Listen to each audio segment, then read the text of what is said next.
isn't the world you grew up in. You've become an expert in areas of the business that go well beyond tax. Your organization is more... Hello, everyone. I understand people may be watching us from different parts of the world and may not be in the same time zone. And welcome to the May 2024 edition of the KPMG Social Media Tax Chat. Let me start with a story. Some days ago, as I drove down to somewhere in Lagos, I was with my son, and we approached a particular junction and we saw some road safety officials, and they asked us to park. In fact, as I saw them from afar, I knew they were going to ask me to park. And I parked the vehicle. I was running late for a meeting, that I'm taking my son to. And they asked me, where is your license? Okay, I brought it out. Where's your roadworthiness certificate? I showed them. Do you have spare tire? I said, I do. And then at some point I said, okay, I have everything you're asking for. After we had a bit of a chat, he said, okay, now you can go. And I was at peace all through that conversation, because in my mind, and my son was having a conversation with the gentleman, we were smiling at each other. And this basically, for me, articulates the concept of compliance from a personal standpoint. And even if you may not relate directly to that, I'm sure that you have different areas of your life, your career, your business, where you will have to demonstrate compliance to actually be able to get certain things done. My name is Bukunmi Olaniyonu, and I'm a senior manager in the Tax Managed Services Group of KPMG in West Africa. And we'd like to welcome you once again to our tax chat. The theme of today's tax chat is compliance considerations for formal employment in Nigeria. You will all agree with me that ensuring compliance with the relevant employer and employee regulations is essential in managing formal employment in Nigeria. Both the employers and the employees must have a good understanding of what the law says, how they are affected, and how they can ensure compliance. And employers who are aware of their obligations under the law are better equipped to make a safe and fair working environment for their employees. And then on the other hand, employees who understand their rights can advocate for themselves and protect their interests in the workplace. I would not be doing this alone, or else it will be a monologue. I'm excited that I have with me Yomi-Faseun, who is a partner in our Tax Regulatory and People Services Division in KPMG West Africa. Both of us will be engaging for the next 2 hours, about 2 hours thereabout, on today's topic, and we really hope that you will find it worthwhile. We would love to have your comments, and if you do have questions, please feel free to use the question tab. We will try to take as many questions as possible. We know that 2 hours is perhaps not enough to go through the gamut of everything compliance, but we hope that we will touch on some key issues, and then you can always reach out to us if you have further questions.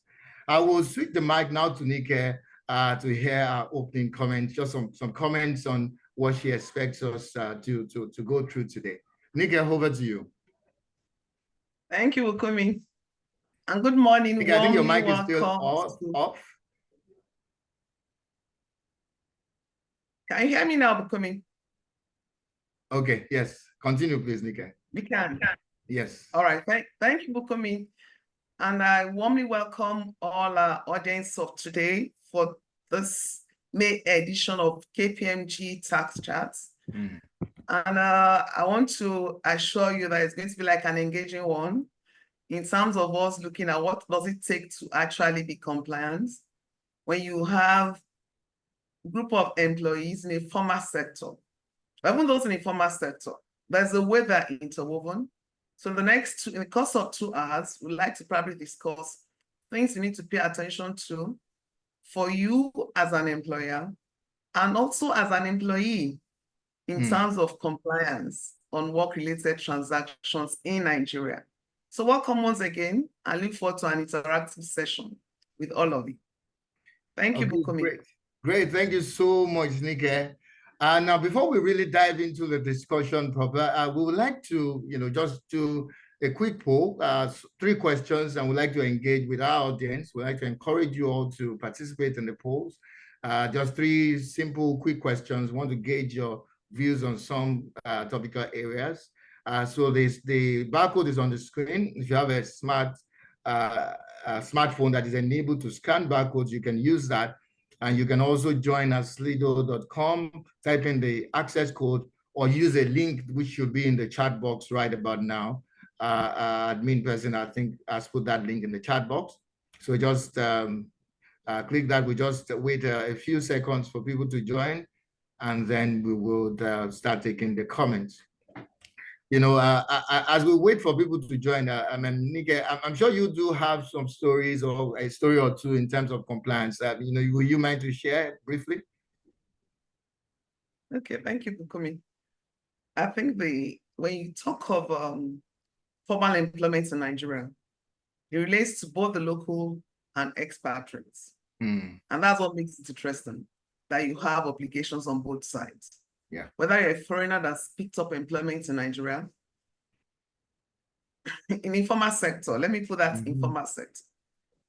And I can tell you that we have a lot of them in the country that they come in and somehow they fall into the informal sector when they should actually be under the formal sector. One minute, please, Nike.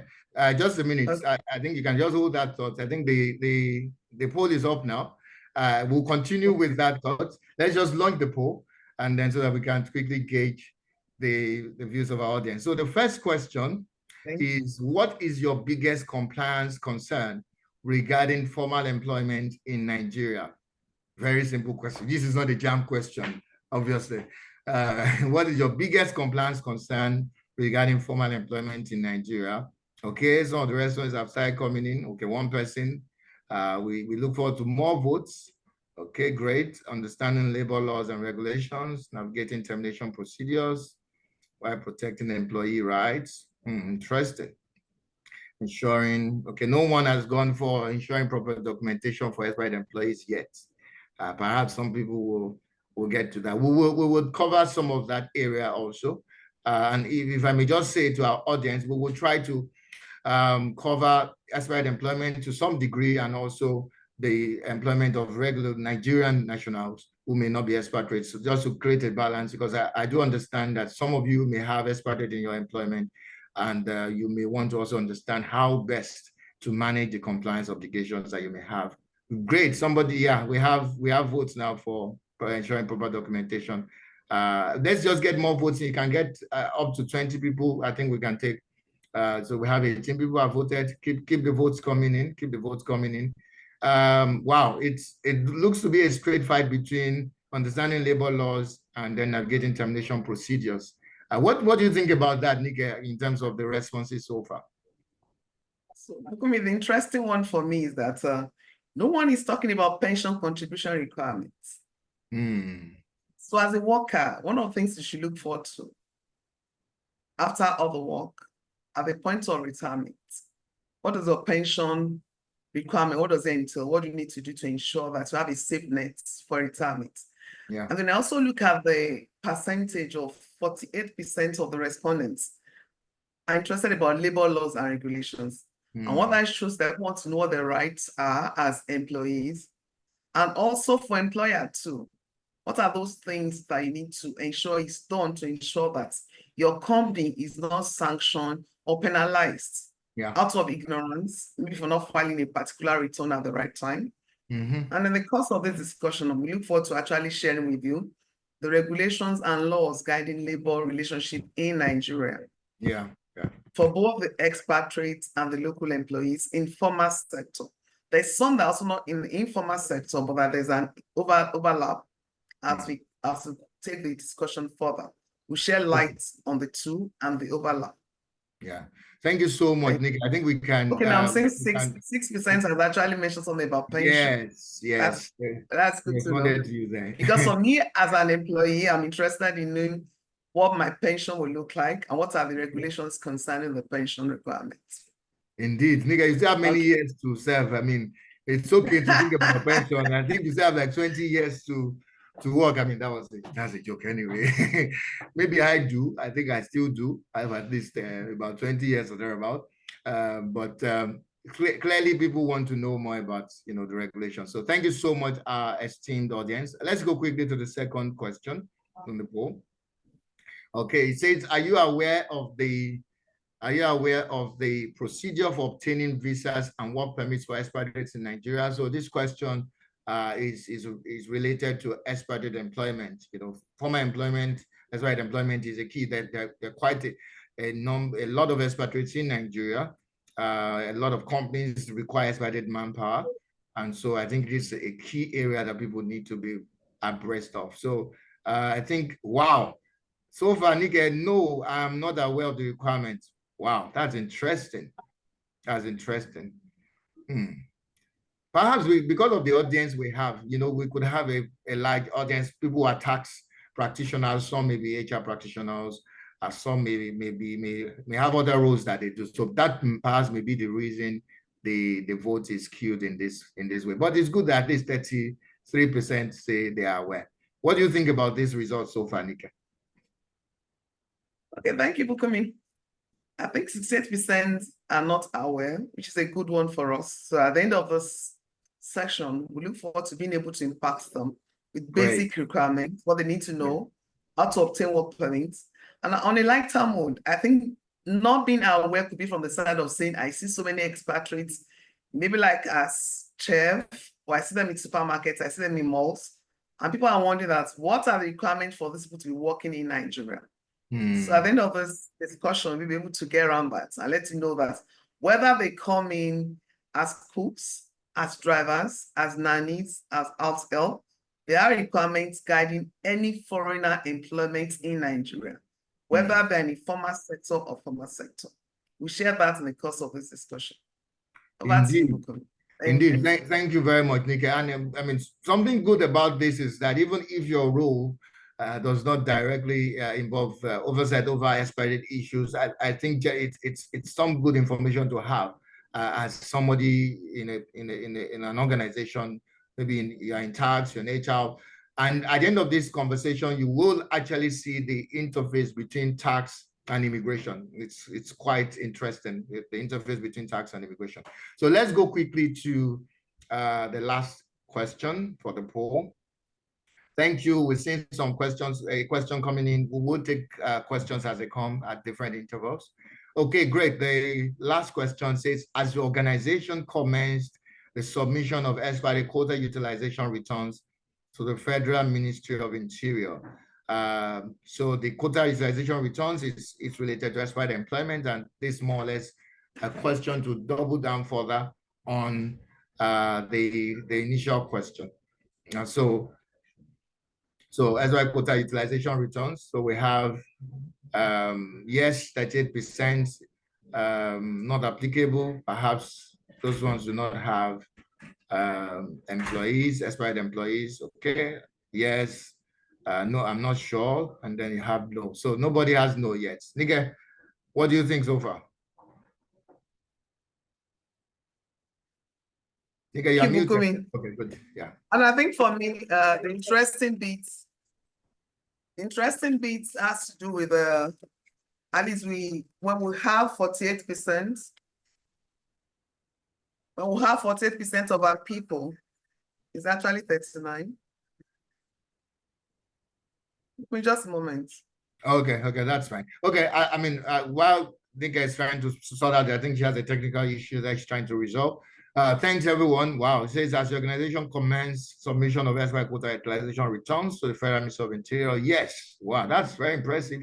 Not applicable, perhaps that means that you do not have expatriates in employment, but if you do have expatriates in employment, in case you did not know, you are required to submit expired quota utilization returns to the Federal Ministry of Interior, not just to the Nigerian Immigration Service.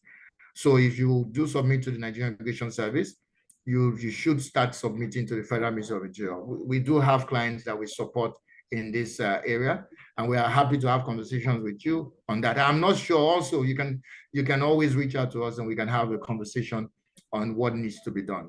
And we have a small percentage saying no. So I think the opportunities are really endless, and we can always have subsequent conversations with you to take this further. Yeah, Nika is back now. Nika, what do you think? Thank you, Bukunmi. Yes. When I see the one of you that are not sure, gives room for us to actually engage them in the course of having those tax chats. Yeah. The sense that I'm not sure that have an understanding, maybe like I'm not sure exactly what this is required, but we Okay. know that when there's a law, ignorance of that law does not exclude you from penalties. So I want to let you know that there are requirements and the consequences when you fail to submit the returns at the right time. As far as the law is concerned, late submission and non-submission are treated the same way.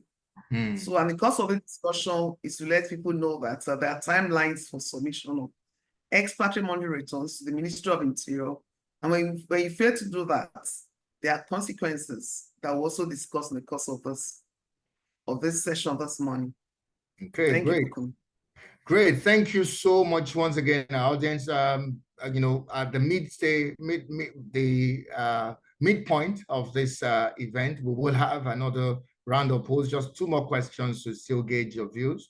But thank you so much for sharing your thoughts. Please keep the conversation going. Share your comments if you have any comments to share, and ask your questions also. Wow, we have such a really large room. Thank you so much for joining. So, Nika, we'll get right into some of the questions that we had prepared beforehand. We will also try to take as many questions from the house as much as possible. But the first question I would like to ask you, relates to the legal framework really that surrounds compliance considerations in formal employment. And I'd like to ask if you could provide some insights on some of the laws and enactments that regulate the relationship between employers of labor and employees in Nigeria with respect to formal employment. Okay, thank you, Bukunmi. I would like to state that Nigeria, just like any other country in the world, have regulations that guide relationship between the employee and the employer, as well as responsibility on both sides. Your role as an employee, and then the role of the employer too, and then who is responsible to do what, when, and then the consequences of not doing that. So we have I'd just like to mention about 5 or 6 of them. So we'll start with the Nigerian Labour Act of 2004. We also have the Employee Compensation Act. Formerly used to be called Workmen Compensation in those days. So it was replaced in 2010 to become Employee Compensation Act. Then you have the Pension Fund, which, like I said, every employee will be highly interested in that. We have the Pension Reform Act of 2014, where things were actually amended to be more realistic with things that employees will need, and also for the employer to realistically taking care of your people. We also have the National Housing Fund Act. We also have the Industrial Training Fund Act. Then we have the Immigration Act of 2015 and Immigration Regulations of 2017.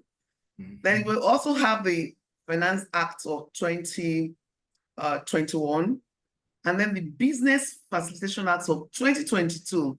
There's a way all these things are interwoven in terms of the employee and the employer obligations to the government to enhance compliance and to also protect the interests of every employee in the country. I mean, this is really exciting because for people who may not know, it clearly shows that there are enabling legislations that guide practices. I mean, you did talk about the pension fund. I mean, recently I got an alert that a particular portion of my income had been deposited to the pension fund. And I said, okay, it keeps growing. Like I said, I still have like 20 years. So hopefully, by the time I'm ready to retire well, that you have a significant chunk in the kitty to do great things with. Moving on, Nika, thanks for sharing those insights. Moving on, let's look a bit at the concept of the employer and employee relationship. And you did mention the Nigerian labor law earlier, and we would like you to share insights on if this act is applicable to those in formal employment only, or in what way does the law distinguish between different categories of workers in Nigeria? Thank you, Bukunmi. So we have the Labor Act, and Section 91 clearly defines 2 categories of employees. We have those that are referred to as workers, and there are those that could be referred to as those that's unskilled workers. like clerical people, you know, people that are just like artisans. They're referred to as workers. You now have employees under the Labor Act. They're referred to as employees. Yeah. And these ones are like the skilled people, where you have the professionals like the engineer, accountants, administrative people. So under the law, there are two categories. Those are referred to as workers.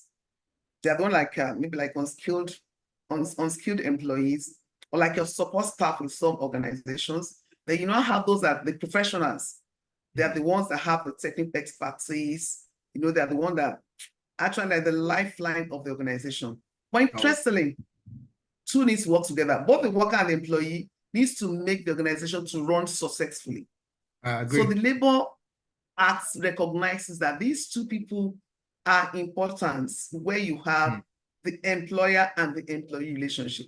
Whether you're referred to as a worker, we used to call them like unskilled workforce. And then the skilled workforce are referred to as employees.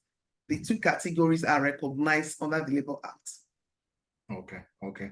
Thank you so much, Nick. I think that's really good to know. And I guess, you know, I do remember many years ago when there used to be a lot of protests, Nigerian Labor Congress, you know, and then you see various categories of people, you know, and in fact, there are several organizations that belong to that Congress.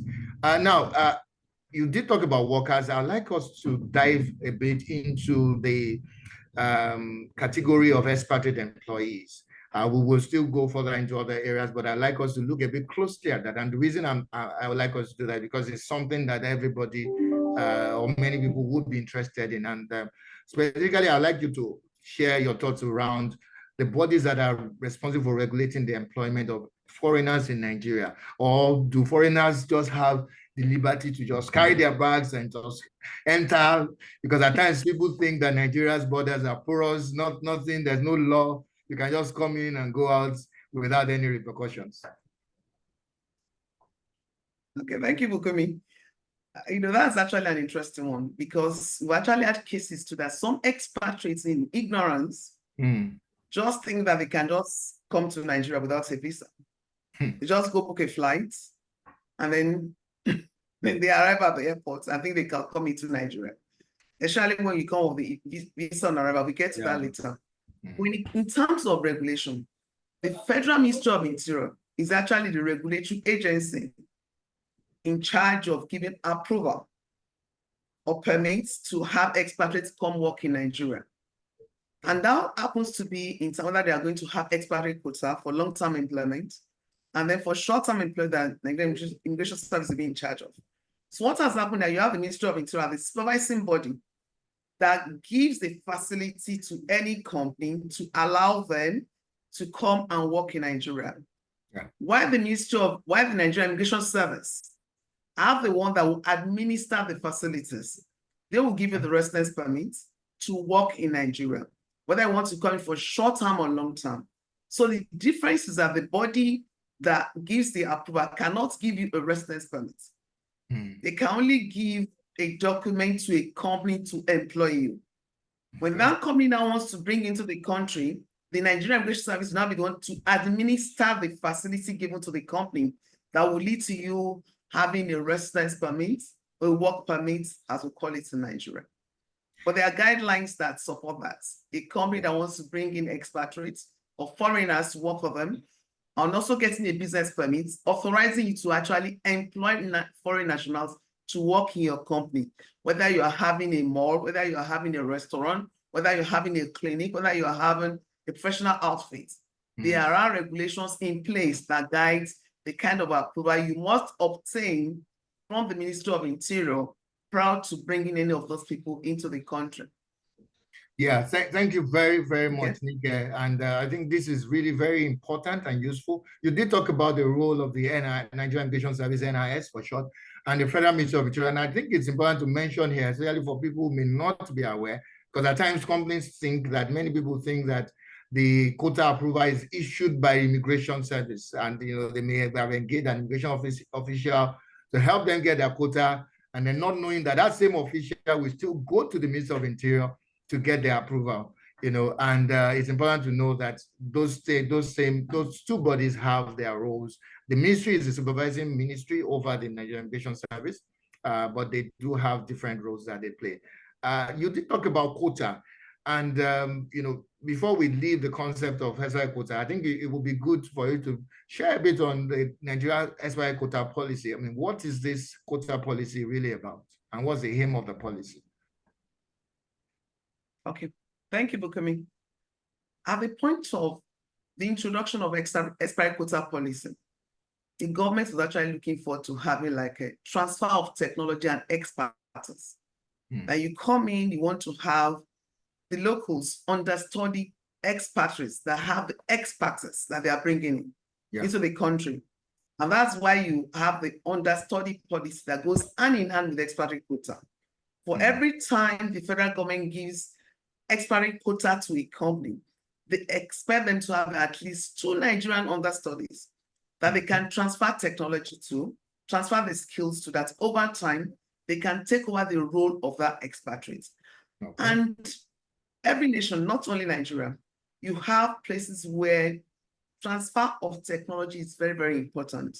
When you look at the skills that you have, all the jackpot syndromes you have in Nigeria, because some Nigerians have the skills that they are looking for elsewhere.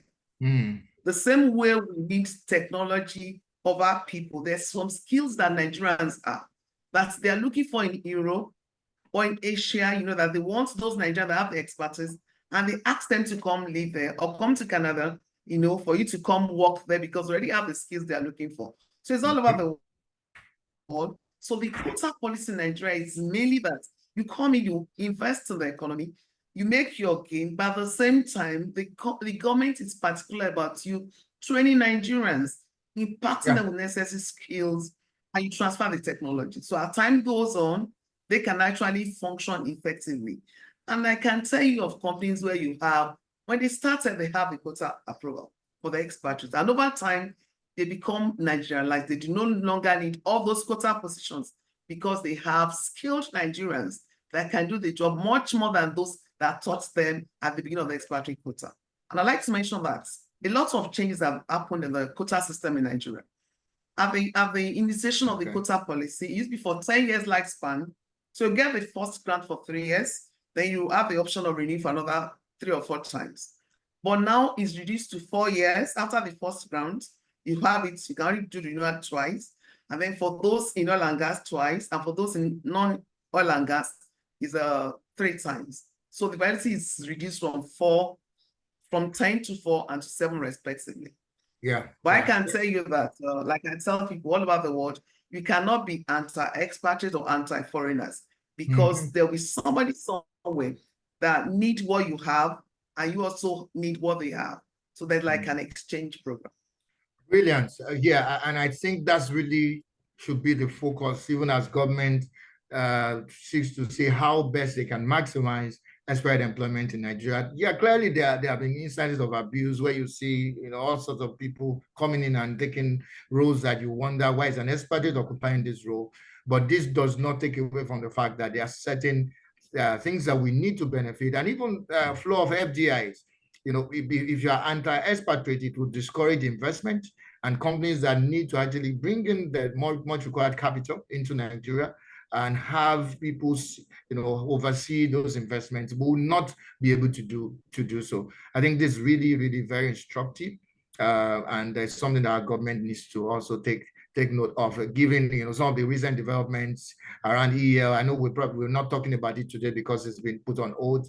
We'll see how things develop. EL, for those who may not know, is the Expired Employment Levy, which was announced some months ago, but it has been set aside for now by the ministry for consultations to take place. But when any new development takes place on that, we will definitely inform you. Okay, moving on now. Thank you so much, Nike. I'll take one final question around expatriates before we dive into a very interesting topic, which I'm sure many people will also want to hear us talk about, which is the subject of taxes. In terms of expatriates, if you could just share a bit on the visa types that are appropriate for foreign nationals, intending to accept employment in Nigeria. And the reason I'm asking you this question is because of the polls that we also ran earlier, and we showed that quite a few people did not have an understanding of the requirements for employment in Nigeria. All right, thank you very much, Bukunmi. I think the need of every organization determines the kind of visa they give their people. You have those that want to come in like a short visit, maybe like a business visit in Nigeria. And that's why the option of saying, oh, come in on visa on arrival for business meeting, business visits, and within 5 days or thereabout a week or 30 days, you're out of the country, maybe for sighting or just to scout around and see what can I do in Nigeria as an investor. You now have those that will take up short-term employment in Nigeria, maybe like 1 month to 6 months. And we call that short-term employment. Yeah. And for you to do that effectively in Nigeria, you need to have what they call temporary work permits. And how does that happen? The company that wants to have in the country for that short-term employment will send an application to the Nigeria Immigration Service for pre-authorization approval. When that approval is granted to that company, you will take that approval to the mission abroad to apply for the temporary work permits. Okay. So it comes in for short-term employment, no more than 6 months. You come in like for 30 days or 60 days, and after that, you leave the country. It's a single entry, and for every time you want to come in, the company needs to apply for you to come in again. Then for those that want to have like long-term employment, for example, now I want to offer some from the UK, British national, employment for 1 year in Nigeria. The guy will now be thinking of relocation to Nigeria, like it's a long term. Yeah. Anything more than 6 months is being seen as a long-term employment. So when you come into the country, the company that want to bring into Nigeria needs to have what we call expatriate quota approval. They will have a position that you qualify for, and that quota approval is what will enable you go get what we call subject to regularization visa. The SCR visa is the one that will enable you to be able to work and live freely in Nigeria. Okay. When you get that kind of visa, you come in, then with the word regularization means that that visa needs to be regularized by the Nigerian Immigration Service to a work permit and residence permit. And then the issue of buying what's it called, SEPA will come in, settling you down, opening a bank account, all those things will come in. Okay. And then let me quickly add that for ECOWAS nationals that want to come to Nigeria, you are at liberty to come in within 90 days for non-work related. But if you're an ECOWAS national that comes to Nigeria without a visa, and you now want to pick up employment, your employer in Nigeria needs to apply to the Nigerian Immigration Service to get what we call ECOWAS residence card, valid for 2 years. So that's the difference. ECOWAS, you can come into the country, whether it's for sightseeing, short term, but once you are going to work in Nigeria, your employer needs to apply to the Immigration Service to get an ECOWAS residence card, valid for 2 years, and you're allowed to go in and out of the country. Really. So those are the kind of approvals we need to get. So you don't just see people come into Nigeria. And let me also put it this way, because a lot of people ask me, how come we have a lot of Lebanese in the country? They see them around. And I say that every expatriate that comes into Nigeria, there is a company in Nigeria that's accepted immigration responsibility. Indeed. They're not floating. Somebody somewhere applied and submitted the letter that I'm duly registered entity in Nigeria, and I'm inviting this person to come into the country. If they want to find that expatriate, there's a company they will tie into, because there's a company that has accepted immigration responsibility for that expatriate to come in. Are there people that are coming from porous borders? Yes, maybe those that look like us, fellow African brothers. But immigration will tell us that when they see you on the street, they know whether you're a Nigerian, or you're from Benin Republic, or you're from Togo, that they are trained to actually detect that. And that's why you see them pick up people from the markets on the street and say, show me evidence that you are allowed to live in Nigeria. Okay, so there are laws and regulations that guide employment in Nigeria. Let's not assume that they're just roaming around the street. No, the day immigration is coming for you, they will get you, and there'll be a source that they can trace you. So they cannot, they put you in their guard room and they deport you. Yes, talking about guard room, I mean, I've seen, I remember a few years ago, I was at the Nigerian Immigration Service headquarters, and I was going to another office, and I saw Some people actually locked up in the guard room. And it was really a wake-up call, or not really a wake-up call. I'll say something that resonated well with me to say, indeed, the laws are working. The truth is that the laws are working. And I do remember, Nika, you may remember the story of an expatriate who came into Nigeria who was going to come in for business meeting, just got on the flight and landed, late in the night. The expatriate was sent back because he did not have any approval, had not submitted any application. The company had to apply for an authorization letter for the expatriate to be able to return to Nigeria. So thank you so much, Nika. I think we're going to take, I see the chat box has been buzzing. So we're just going to take a detour so that our audience won't think we're just taking our own questions and they are here waiting. So we're going to get into the chat box quickly. I see a few questions. I'll ask you some. I think if you have any insights to share, and then maybe if you can just quickly address the question. I think someone asked, Olatokumbo says, can you clarify the changes to the renewal of SY quota? Yes, initial renewal. So what Nick has said earlier is that for those in the oil and gas industry, it could be exploration and production, or the significant chunk of your business is for oil and gas companies, you may be termed as an oil and gas company, and then you have to go through the Nigerian Content Development and Monitoring Board to get SY quota. The lifespan of your quota that you will get has been reduced to 4 years. That means the initial time you will get from the entity will be 2 years, and then you will be able to renew only once for those quota positions with the designation. But for those in FMCG, other industries, professional services, it's been reduced to 7 years. But your initial term will be a 3-year term, and then you can renew twice. That will give you the 4 and 7 that Nike said earlier. I hope that has addressed your question, Olatokumbo. I'm going to direct the next question to, let me just see if there's any other question. I think someone said, okay, it's a comment from John Ayede. It says, is this not put on hold for now by FG? Nick, I think he was talking about the SY monthly returns for the, is it the EL still? Please clarify, John. I would assume that you're talking about the EL. Yes, the EL has been put on hold for now by the FG for consultation to take place. But if you're talking about the monthly returns filing, that has not been, that was suspended, the imposition of penalties by the Federal Ministry of Interior. But the recent announcement was made that from June next month, which is next month, penalties may now apply. So I hope that addresses your question. Nick, I'll take this I'll give you this next question from Abiodun Rabiu. It says, what are your thoughts on employers freezing pension contributions increment during salary review so that to increase employees' monthly net pay when utilizing the increment budget, given the same time value of money? The employer cannot freeze your pension contribution. That'll be like a violation. You understand? There's no way you cannot freeze the pension contribution. Don't forget that as an employee, every month you need to have an update of the remittance made on your behalf to the preferred pension administrator that you have chosen. Okay. You need to get your statement. When the employer said there's nothing like freezing it.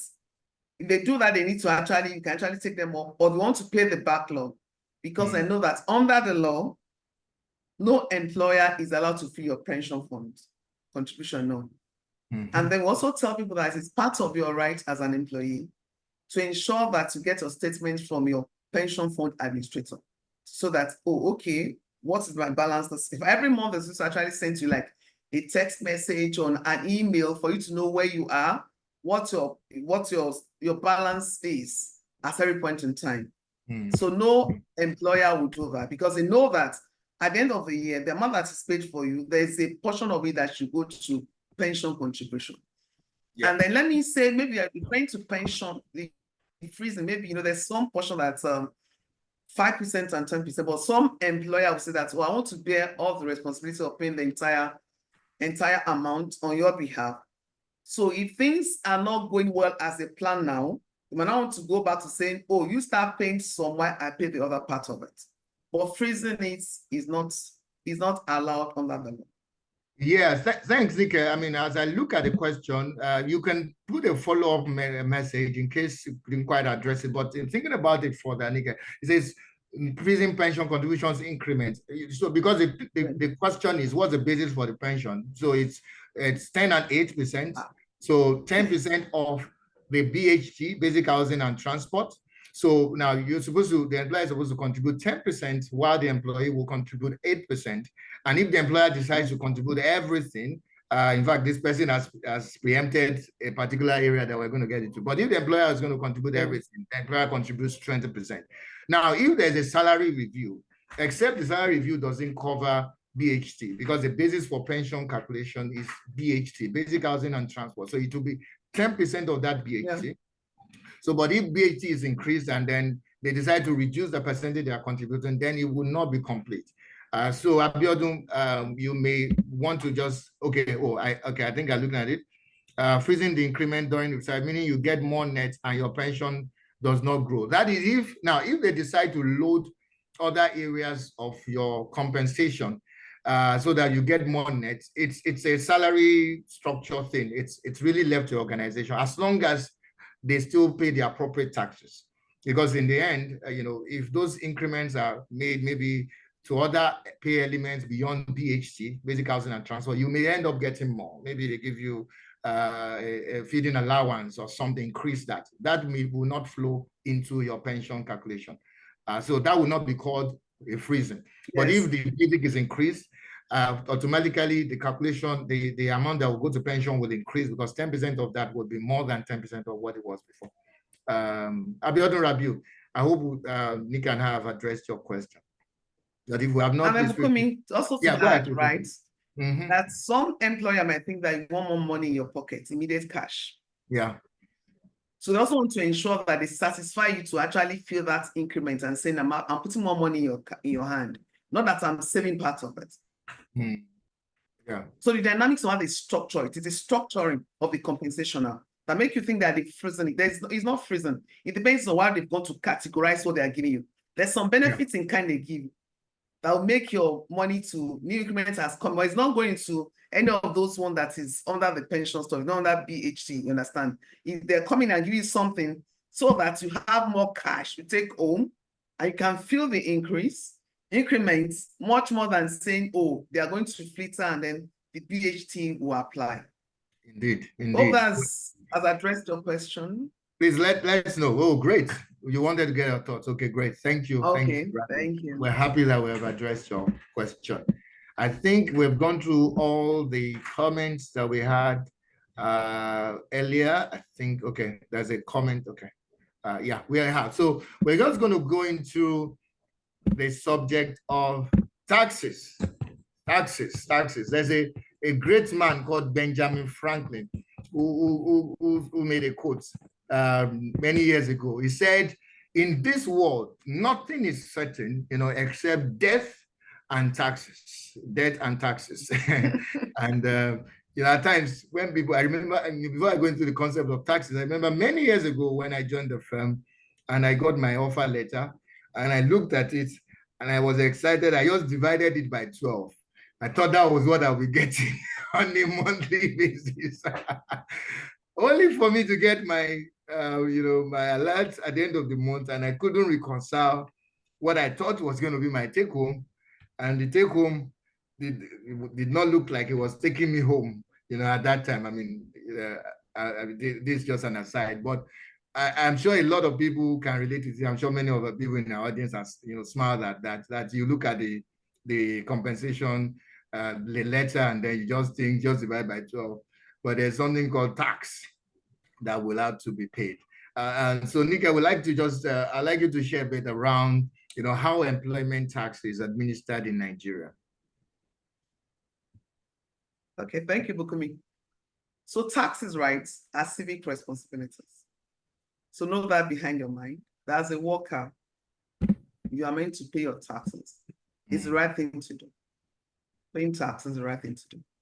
And then there's a law that is governing payment of taxes for computation to payment, remittance, and all that in Nigeria. So we have the Personal Income Tax Act, popularly called PITA, of 2011 as amended. that regulates the deduction and remittance of taxes in Nigeria, alongside the payee regime, which is pay as you earn regime, introduced in 2002, which more or less guides the administration of taxes, compliance expectations for both the employer and the employee, whether you're in informal sector or formal sector.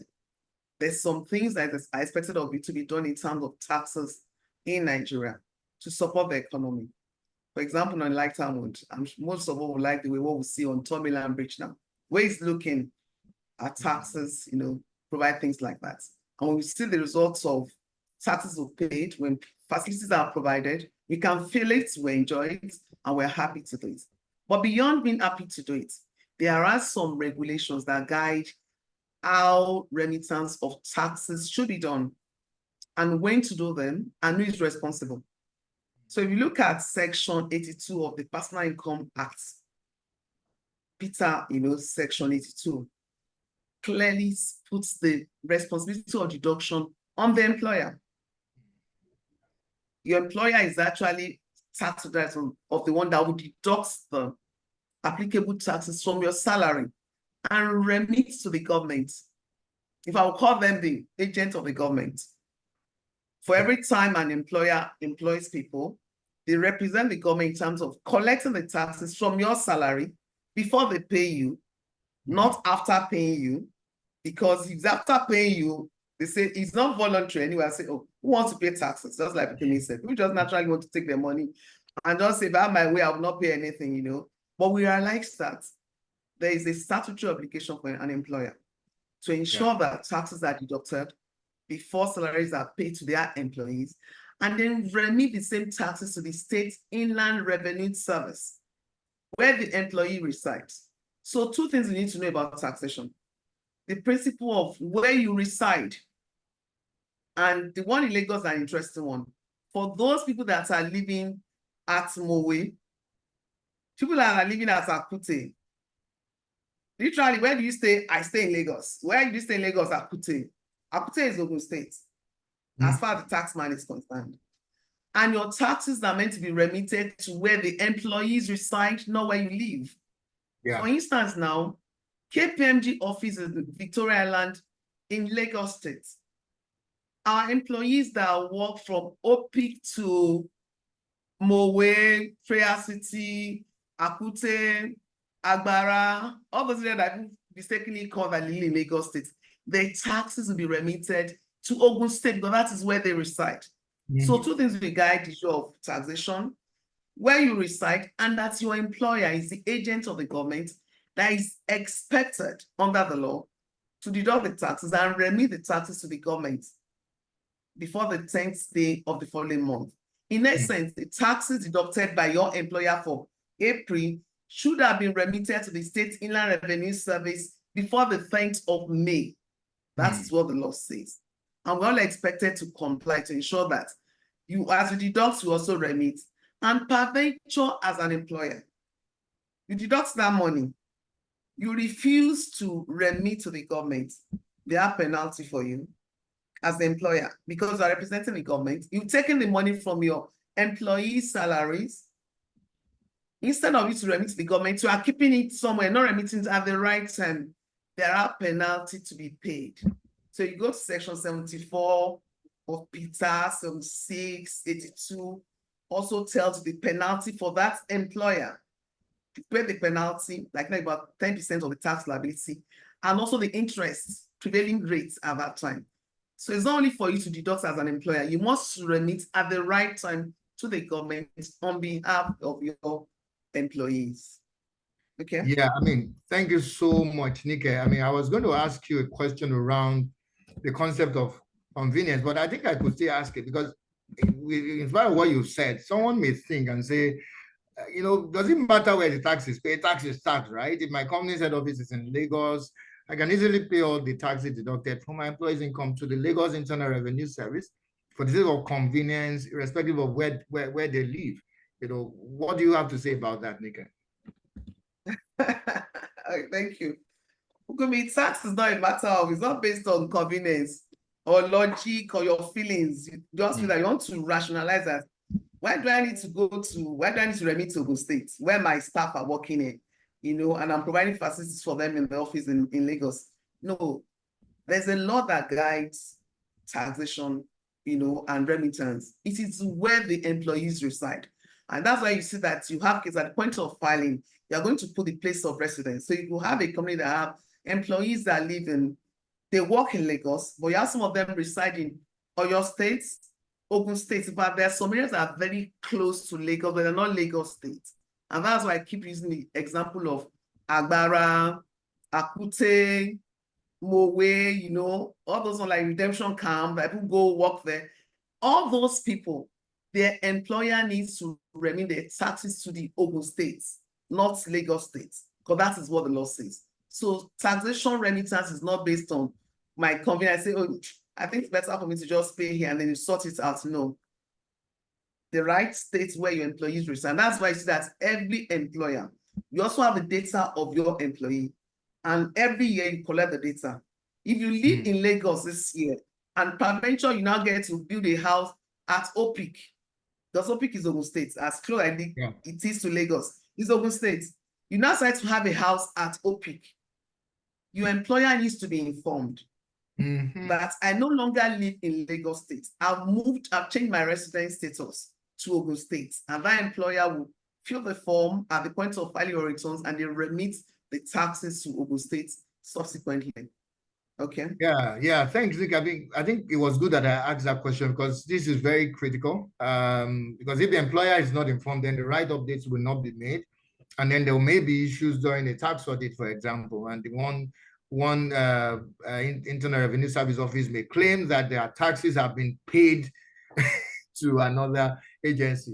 I really don't know how seamless the process is now there where they can share, because if the money has already gone into another agency, the chances of you pulling those funds out, even offsetting it with future liability could be really, really complex. So thank you so much, Nike, for sharing those real live issues, with us. And, I think that's really, really valuable. So now we'll take one more question and we will then go on a short break.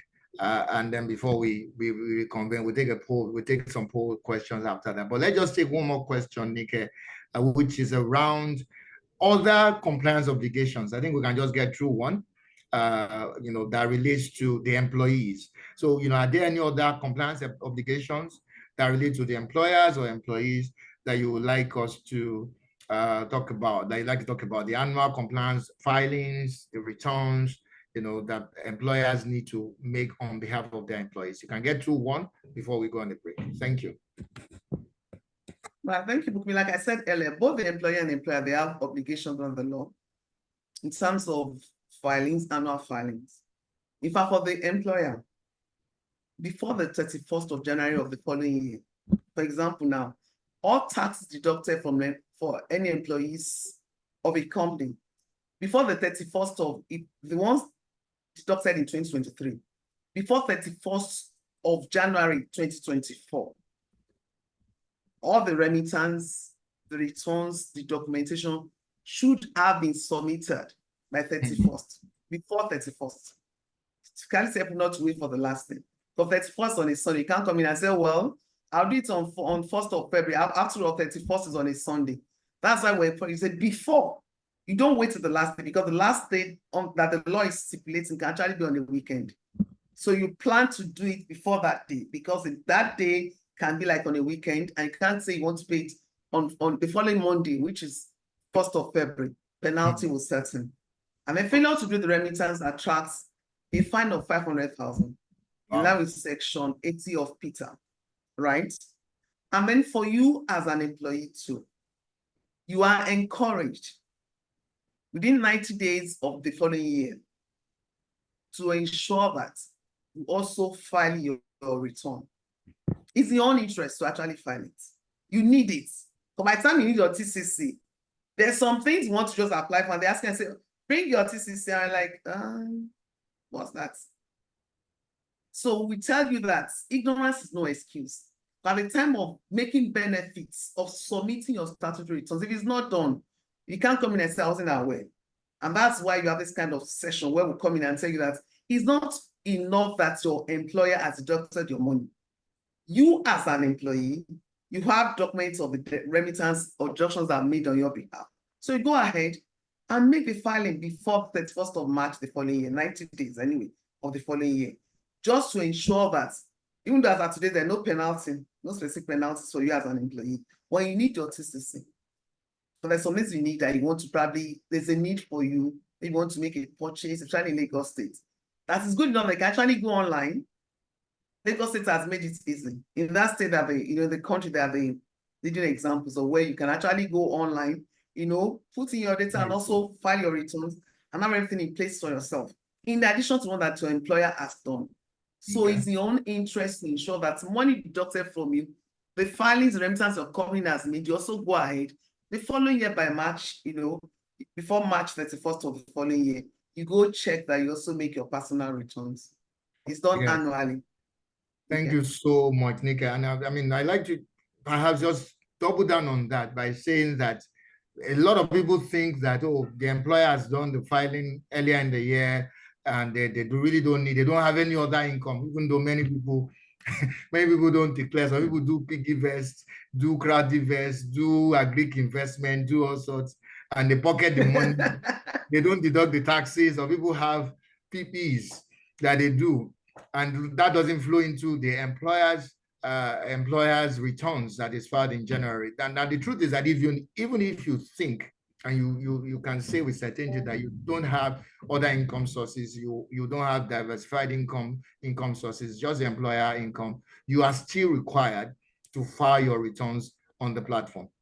Now for Lagos State, and then other internal revenue service offices have their protocols. So I want to encourage you, please make sure you file it. Lagos State government has tied it to your ability to get TCCs.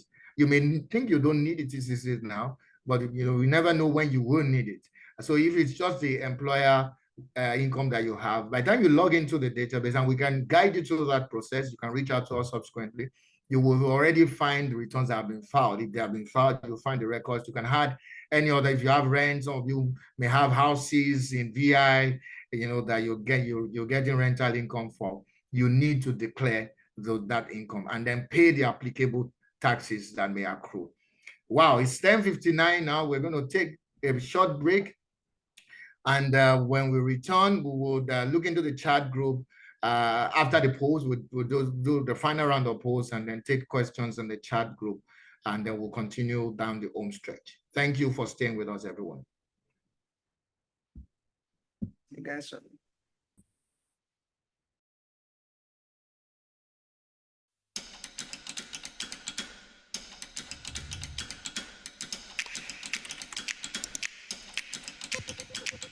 This isn't the world you grew up in. You've become an expert in areas of the business that go well beyond tax. Your organization is more global, increasingly digital. Your business models are more complex. Compliance is getting complicated, and penalties are more severe. Governments around the world have moved towards taxes that are easier to collect and administer through technology. Suddenly, your board wants to hear from you about risks and opportunities, and you're not the tax leader you were when you started out. You know how to transform your tax data into meaningful insights. And if you're anything like the other ambitious, future-thinking tax leaders out there, you've managed to do all of this with fewer resources and less budget. Maybe these tools still feel disconnected from one another. Not anymore. Introducing KPMG Digital Gateway, the single platform solution that gives you access to the full suite of KPMG tax and legal technologies you use. Across our global network, we are investing $5 billion over 5 years in technology, people, and innovation to accelerate the digital transformation of KPMG firms and our clients, and more than $1 billion in tax and legal technology specifically in that period. KPMG Digital Gateway puts the fruit of our investments at your fingertips, bringing together the expertise of alliances, technology solutions, and the KPMG global network of professionals into one integrated platform. Putting our investments in machine learning, deep analytics, visualizations, and AI technologies in one place, all driven by the rich data you already have on hand, powered by Microsoft Azure, built on the cloud. KPMG Digital Gateway and the teams behind the solutions are working together to help change the lives of tax leaders and their teams, redefining target operating models and transforming tax functions for the new world order. You've done so much already. Just imagine what the future of tax will be with a platform like this behind you.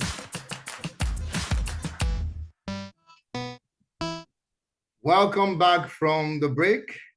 And thanks for staying with us. I mean, I tell people that the most valuable resource that everybody has is their time. So for over 200 people to have stayed with us for an hour plus now, we do not take it for granted. So thank you so much, our esteemed guests. And so those who may also be watching online, because I know this is being streamed on across various platforms.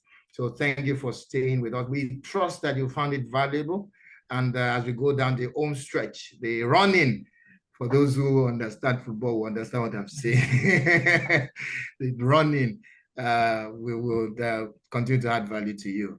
Okay, great. Before we get into the questions, I see quite a lot of questions have been put in the question tab and in the chat box.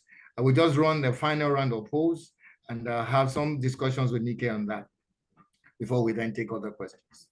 So the link is on the screen. Slido.com, and if you have a barcode enabled device, you can also just scan the barcode and it will take you directly to, you can launch the poll right now so that we can just get right into it. Okay, so if you have any challenges, please just let us know, put a message, and our technical team will immediately work on addressing that. So the question that we have here, it says, how regularly does your organization review and update its human resources policies to ensure compliance with the relevant laws in Nigeria? How regularly? So we have frequently, we have occasionally, really, I'm not sure, maybe anybody say never. Okay. Oh, wow, we have people that said never. Wow. Okay, Nika, what do you think? When I say, okay, let's keep getting it's interesting when I'm hearing never in terms of, is that person okay? Never. The person has removed their vote and put it as maybe really no. Okay. Yeah. Frequently, okay. I think it's clear that many people feel that the organization does review and update its human resource policies. Yeah. Okay, now I think we have a vote for never now. So it does show that there's room for improvement indeed, because policies need to be revised to align with current realities. Okay, that vote has gone off again. Nika, what do you think? Yeah, Bukunmi, thank you. I think frequently is a good one, because I know that for most organizations, from time to time, when policies are reviewed, you understand, not just HR policies okay. In organizations, in line with the dynamics of changes in the workplace. So a lot of things is to be done from time to time to ensure that you are not caught foul of the law. If there are cases where there's a change in the law and your HR policy is not being changed to fall in tandem with that, there'll be consequences, because there are likely to be huge penalty for non-compliance. And you can't say because, oh, we're yet to update our policy to align with the requirements of the government. So I would say that frequently is actually the right way to go about it. For every time there's a release or there's a publication or there's an enactment of any law, it's expected that HR policies for most organizations will go in and incorporate the new changes in the landscape so that the compliance level will also go up. Then I'm seeing occasionally, rarely could also be that, could be from a point of lack of understanding what needs to be done, or ignorance of not being aware of what those changes are. Okay. But it's good that we have 64% of our respondents saying it's frequently that they do that in their organizations. because the laws of the country are not static. They change from time to time. So it's good that we are abreast of those developments and also align our policies in-house to tally with the requirement for compliance. That's, I mean, couldn't have been said better. So thank you so much, Miguel. Let's take the final poll question for today. Okay, it says, how enlightened do you believe that Nigeria's formal workforce is? And really, I mean, for all of us, many of us will belong to that, in relation to the employment rights and privileges. How enlightened do you believe? So this is a subjective question now, that Nigeria's formal workforce is in relation to their employment rights and privileges. Is it not very enlightened? Is it moderately enlightened? Is it neutral? That means, you know, you are neither here nor there. Very enlightened or not enlightened at all. So the votes are in 20. Let's keep the votes coming in, or responses coming in. Not very enlightened, moderately enlightened. Not very enlightened has most of the votes. Nika, what do you think about this response rates or these results? Yeah, I will start from not enlightened at all. For a formal workforce means that there's a structure in the organization. So for them not to be enlightened at all is a little bit contradictory, because formality means that there are structures and processes in place and documentation of what we need to know are their rights and privileges. And then some are put in the terms of employment. The contracts they're giving you, they're going to state you're entitled to this, and then we say rights and privileges. For example, that you not be aware of, there's a public holiday declared in the country. Are you going to say that you're in a formal workforce, you'll be compelled to come to work on a national holiday? Would that be possible? Or you are a married person that is in a confirmed employment in a formal workforce, and you don't know that you have a right to go for 4 months paid maternity leave. So let's see how it goes, but not enlightened at all will probably be, maybe they might exist, 6%, but I'm thinking that might probably be more in an informal sector. But with the existing informal sector is an interesting one, because I know that formal workforce shows that there are laid down principles, procedures, processes, that there's a structure around that employment. Not like a typical, maybe like a woman business where you just come and employ you today. I might not even give you an offer of employment letter. I say, I pay you 100,000. And then the day of payment, the MD just open his drawer and they start paying people cash. Take your money, sign for it, and you go your way. Tax, so we don't need to pay for tax. Don't worry, we'll take care of that. Maybe that happens in non-formal, but for formal workforce, sincerely, there will be an element of every organization. There should be at least element of what the rights and privileges of employees will be. Yeah. Thanks. I mean, and the concept of formal. And they're not enlightened at all, has gone down to 3%. Then neutral is 5%. So for neutral, I'm a little bit concerned. Neutral means that you are not interested, or that you're not aware at all, or that you don't care whether there's whether you have rights and privileges. I mean, for them, it just means that. But the good one is that not very enlightened is having the higher percentage. This is an area I would like to actually talk about. Not very enlightened. Wow. So it's probably based on the aspects of talk of getting employment, getting offer of employment, and people are not reading the terms. That's true. And also the employee workbook. Organizations from time to time send me and say, "Oh, we have our what's it called, employee handbook, where things are stated." Yeah. But majority of employees will just go and check the anything that is relating to salaries or any leave, and they leave other things that they're not reading it. And there are lots of benefit that they are entitled to. That's true. For example, now organizations have paternity leave, whether it's 2 days, whether it's 2 weeks, they exist.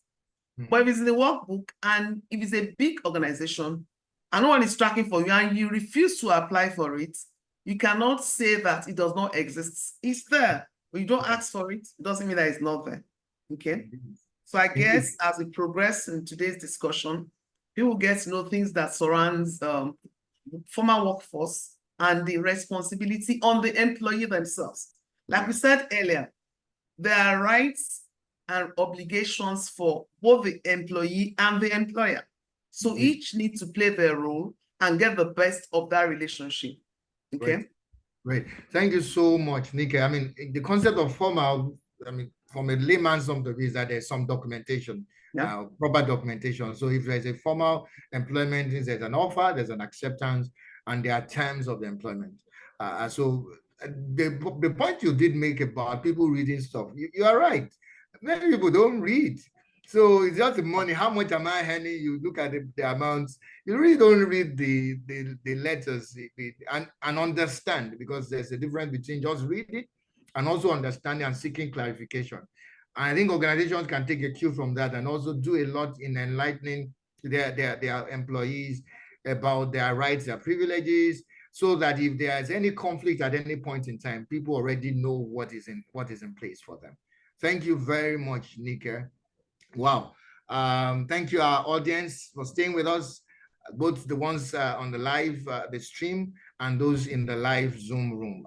I'd like to just take some questions from the chat box and also from I see that some people put their questions in the chat box, some use the question tab. So let's just see how far we can run through some of the questions, and then we will come back to our prepared questions. So there's a question that came in just before we went on a break about, let me just quickly check that question around group life.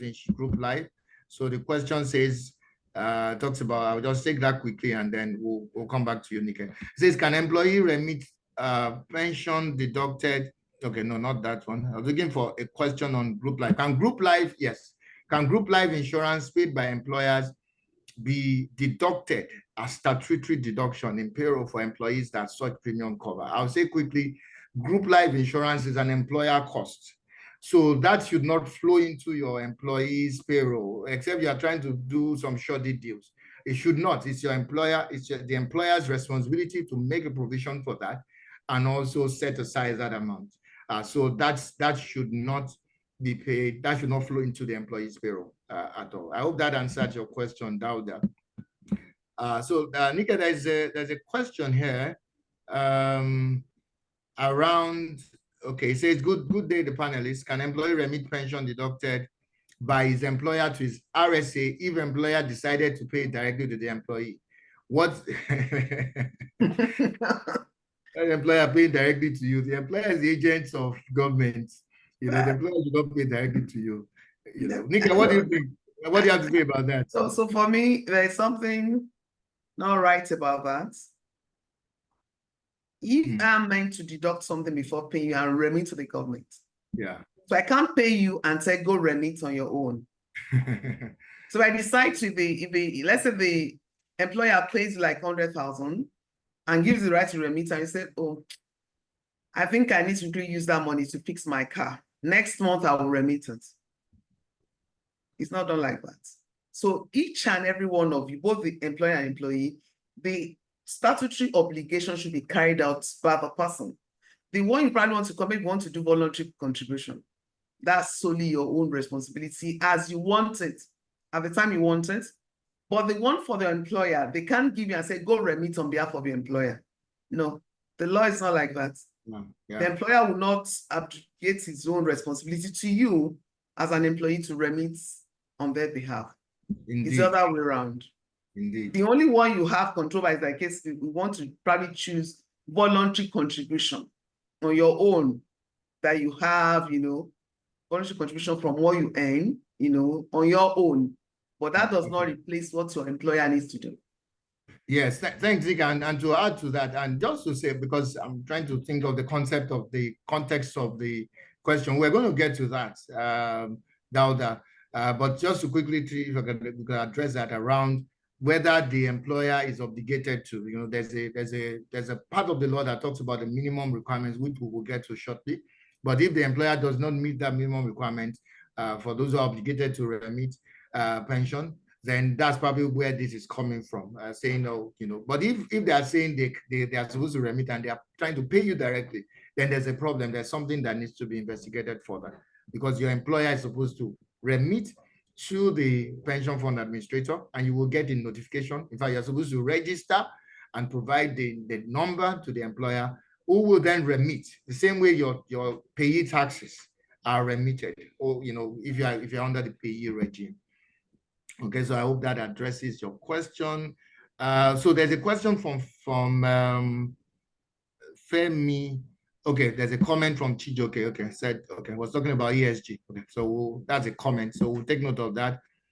Femi Allah, I can't quite see your full name. But there's a question here. It talks about employees working in Nigerian companies who reside outside Nigeria. I'm sure, Nika, you're familiar with situations like that, where we have to now look at the basis of the income that is earned. Because if someone works outside of Nigeria, and but the income they had is derived from Nigeria, that's in companies in Nigeria, they are working outside Nigeria, that income that they're earning that is derived from Nigeria needs to be subject to Nigerian taxes. Taxes. So the fact that the guy is not in Nigeria does not preclude the income he's earning. So the company is responsible for making sure that that tax, the income, the portion of his income that is derived from Nigeria is actually subject to the applicable taxes. Yeah. So someone may have jackpot, and I guess it's coming from people who have jackpot, and some of them are still, there are other considerations around that which we will not get into here, because if someone has jackpot and they are still working for you, there may be certain risks that you may need to consider how that may expose your organization. Okay, Nick, I'll come back to you in the next question. It says, what's the full meaning of TCC and its usefulness? What's the full meaning of TCC and its usefulness? Okay, tax clearance certificates. Yeah. TCC means tax clearance certificates. Okay. And you need for a lot of things. Let me start by saying that if you want to apply for some facilities, or even to apply for visas, to show that you are actually providing your statutory obligation as a responsible citizen and a worker, some can say, please provide your tax clearance certificate. You want to purchase land, you want to have some transactions done, you say, please attach a copy of your tax clearance certificate. So there are things that you need to do, that you need to have it. So at the point of the asking you for it, it can't be that, oh, I never had one. They'll tell you to go back. If I had to tell you the importance some years back, one of the things that Lagos State used to do was to bring people that are in the informal sector into the tax net, or to say that artisans gather together, just pay 1,000 every year through your union. And guess what? Because to enroll your children in some public schools, to show that you are a responsible citizen of the state where you reside, to show that to get some benefits here, you're also contributing to the resources to fund infrastructure in that environment. So what they did was they had sons together as well, but all of you register as each of you pay 1,000 and they get to a TCC for artisan level, right? So if they ask them for TCC, they use that. Then in Lagos State, if your car is impounded by LASMA, one of the requirements for it to be released is to show evidence of remittance of your taxes. So you need your TCC, apart from paying the penalty, for your vehicle to be released to you, you need to show a copy of your TCC to show that you are legally resident in Nigeria. Wala has increased with that. I am on the side of the law. A lot of things you need your TCC for. Honestly, just to show that you are a responsible citizen. If you look at, when you also fill some visa forms, they're trying to look at, on your payslip, they're trying to look at that line where, what taxes have you paid to date in the formal sector? And that's why those that are in formal sector will also go out of the way to go look for the minimum tax they can pay to get a TCC, because there are different categories. So it's very, very important. You use it for so many things beyond some we even mentioned on this platform. You need to have your TCC, your tax clearance certificate, to show that you've paid the taxes. If I've had people that say, I mean, do you even stop them and impound their vehicle, they'll say, go show us a copy of a TCC, to show that you are not like a deviant or someone that does not comply with the laws of the land. Because like I said earlier, taxes are statutory responsibility of citizens.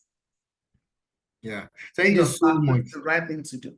Thank you so much. Thank you. Pay your taxes like Lagos State. It is the right thing to do.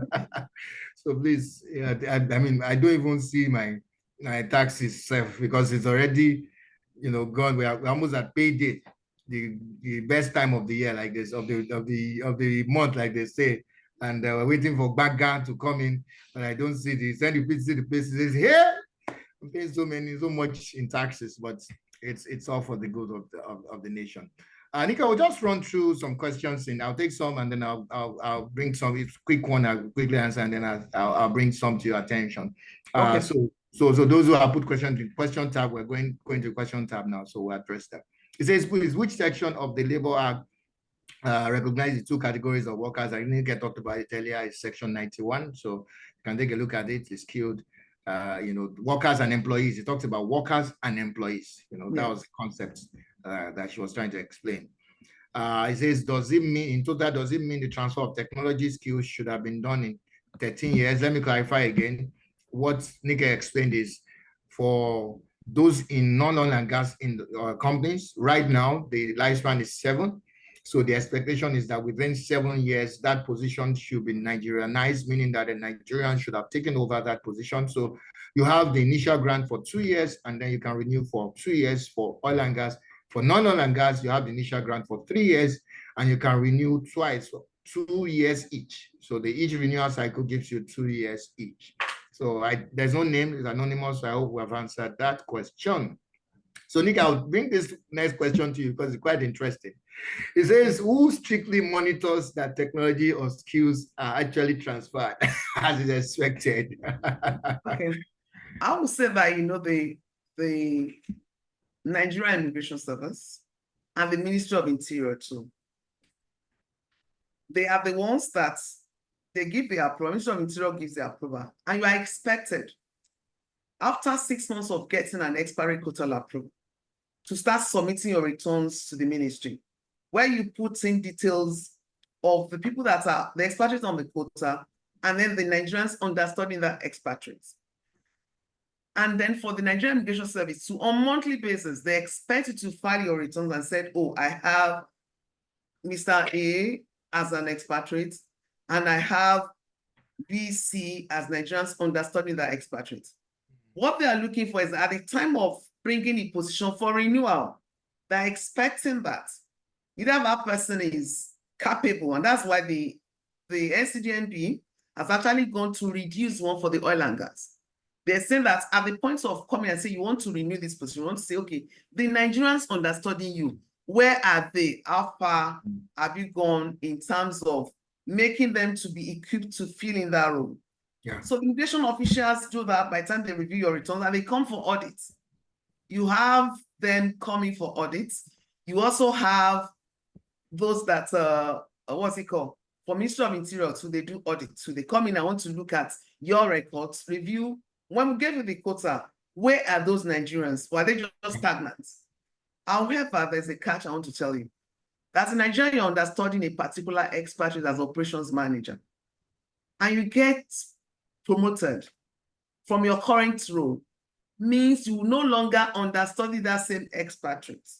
Maybe you are like an assistant manager or understudy an operations manager, and you now become like a facility manager. So naturally your role has changed. You not be understudying the same expatriate.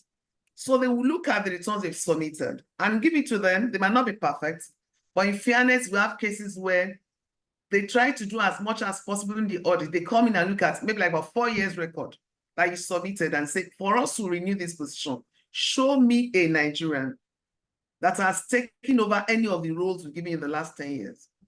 And then some will even come in and said, oh, this position you've given me 10, I need only 4 now because 6 of them, Nigerians have taken over that role. So they monitor it, and then companies on their own report that progress status and said, we used to have expatriates. I'll use KPMG, for example. When the company came into Nigeria in 1978, we have lots of expatriates in our business as a multinational, right? But as time goes on, we realize that we move from having expatriates transfer technology to us having exchange program. What does that mean? When I have 4 expatriates in KPMG Nigeria, you are having 4 Nigerians as expatriates in other offices of KPMG, like an exchange program. We're at that point wherein we add value to each other. We're no longer solely dependent on expatriates, but that is for our industry. But there's some industry that they will always need expatriates. Not the same person though. You cannot have an expatriate that come in and is on the same role for 10, 15 years. The Nigerian local content Development Board will not even allow that to happen.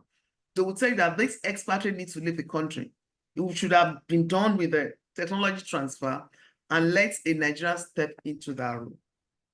So for now, we have the incident being the monitoring board. They do fantastic job in terms of checking the oil and gas submission of application. They know them. DPR, Immigration Service, Ministry of Interior, all those bodies. But because of the large volume of what goes on in the country, you probably think that they're not doing much. They are. They sincerely give it to them. They can do much more, but they monitor those things. And they also reject positions. They come in and say, you have 20 before, I'm only giving you 5 now.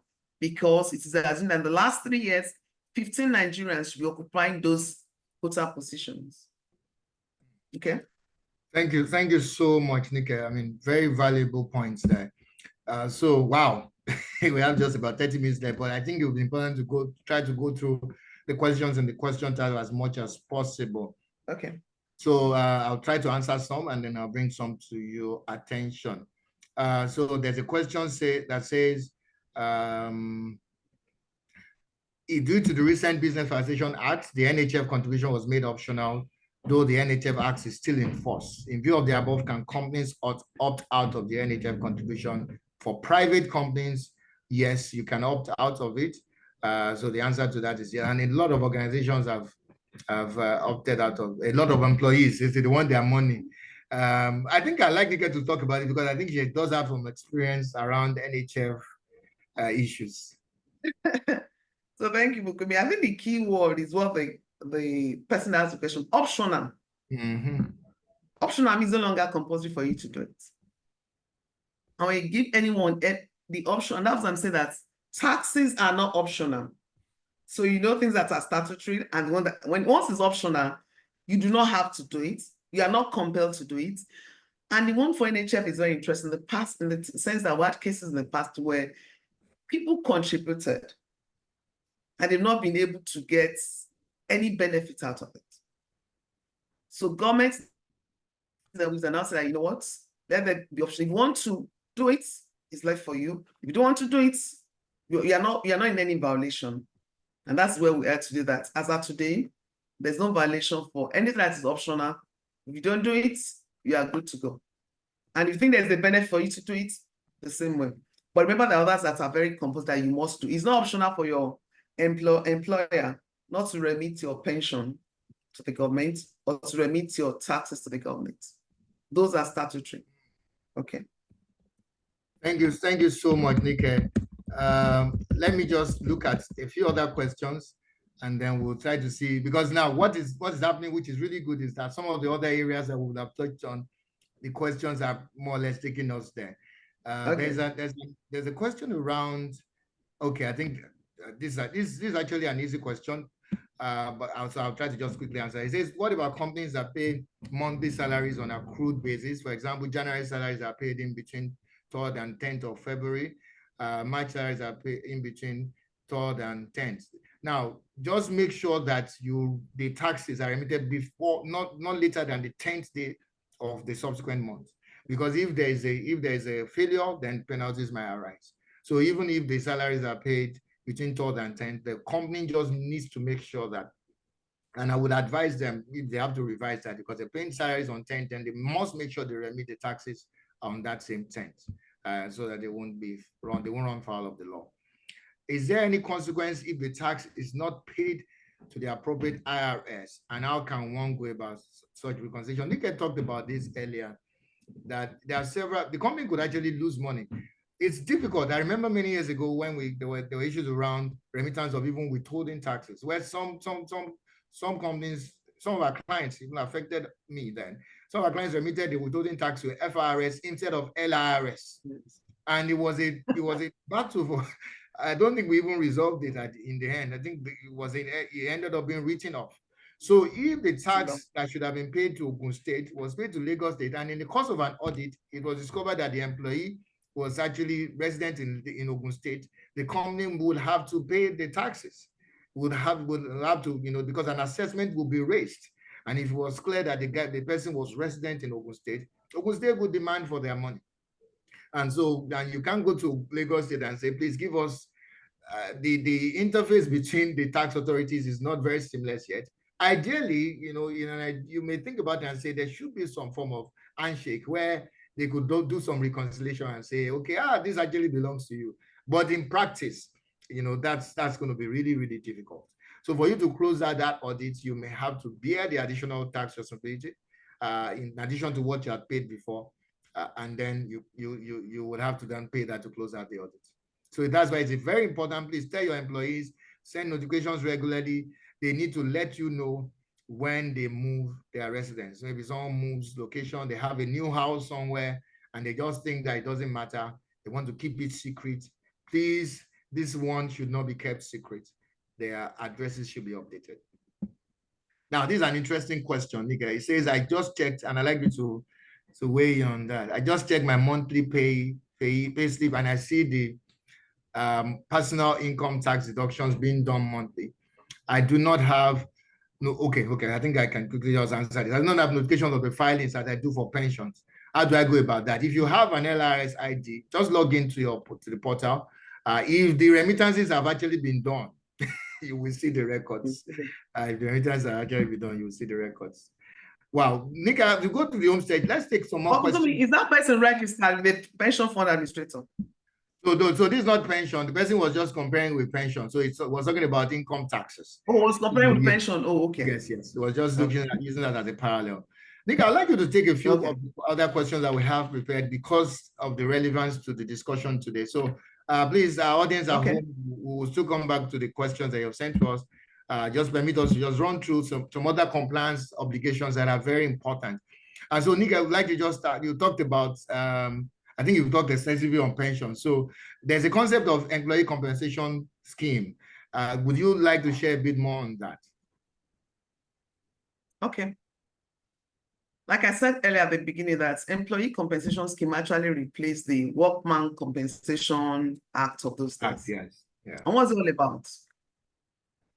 The ECA 2010 is more or less to provide a form of security for workers in terms of injuries on the job. You're working in a factory, your finger got chopped off, or there's that disability from that, more bigger than what's happened, or even death.